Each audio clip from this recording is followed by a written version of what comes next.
The gorilla suit. Said to be made from the hides of 15 3/4 gorillas, commissioned by P.P. Fartingham himself, and later cursed by a voodoo high priest. Legend has it that it has claimed the lives of men and women for over 70 years. Once you put it on, it's the last thing you'll ever wear. Tonight, we take a look at the legend behind the Curse of P.P. Fartingham's gorilla suit. Of all the circuses, carnivals, and sideshows, only one started from the bottom, rose to riches, and ended in mystery and tragedy. Pedizar Pierce Fartingham was an ambitious young man. At the age of 17, he ran away from his home in Nebraska to join a traveling carnival. But in 1925, he and a fellow friend, Poodles the Clown, were fired after an unknown incident involving an elephant and a mangled trampoline.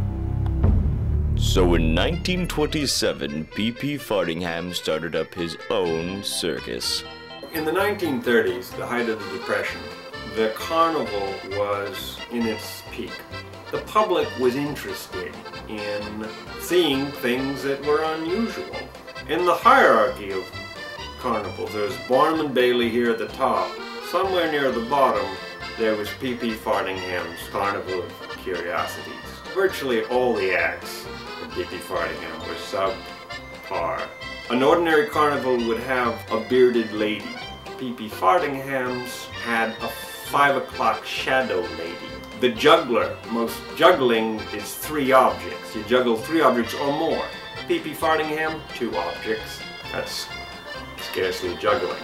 The only trained animal they had was a dog who was trained to bark intermittently. His trapeze artists, the Spaghetti Brothers, were competent, and they worked without a net. Not out of daring, but because P.P. Fartingham was too cheap to provide one. The one thing I can think of is, whereas some carnivals had a dwarf or a midget, P.P. Fartingham had a dwarf and a midget.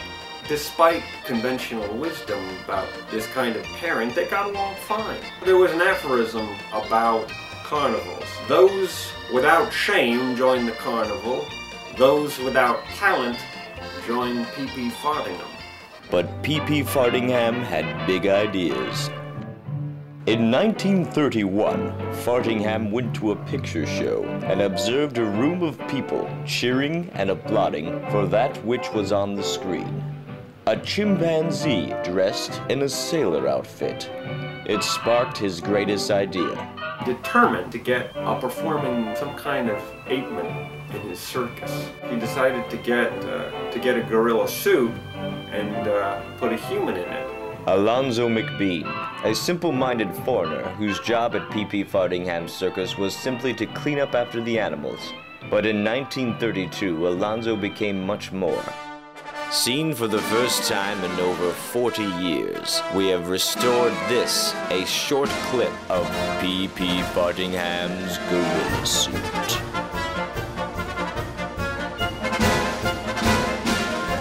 You see, part of P.P. Fartingham's genius was knowing that the public didn't want to see an ape-man do ape-like things. They wanted to see an ape-man do human things. P.P. Fartingham's idea was a tremendous success, and for the first time ever, P.P. Fartingham's circus was making money, and was the toast of the circus and carnival scene. Despite all this wealth that was coming to the carnival, P.P. Fartingham was sharing none of it. Alonzo McBean became jealous. He saw the amount of people coming in. He knew that there had to be more money, and he grew impatient. So he confronted P.P. Fartingham and demanded half of the game seat. P.P. Fartingham thought about this, and then he did what is arguably an immoral thing. With his back against the wall, P.P. Fartingham turned to the Lord Baron, a Voo-Doo high priest in P.P. Fartingham's sideshow. Fartingham had him curse the suit so that whoever would wear it would never again be able to take it off.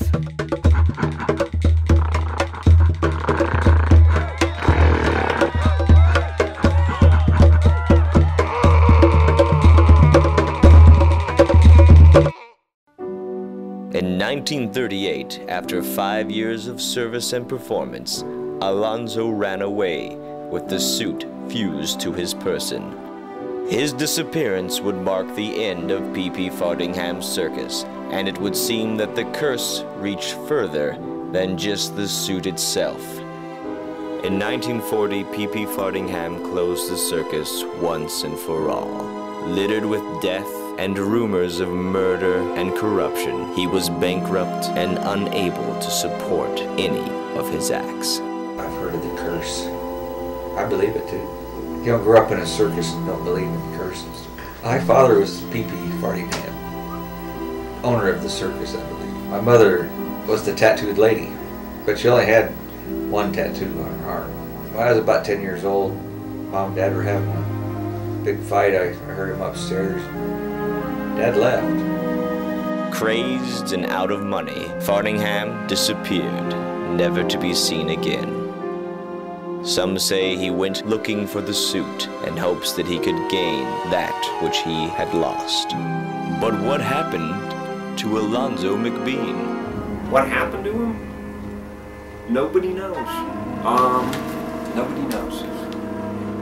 Maybe he went into the mountains or the plains of the great Midwest.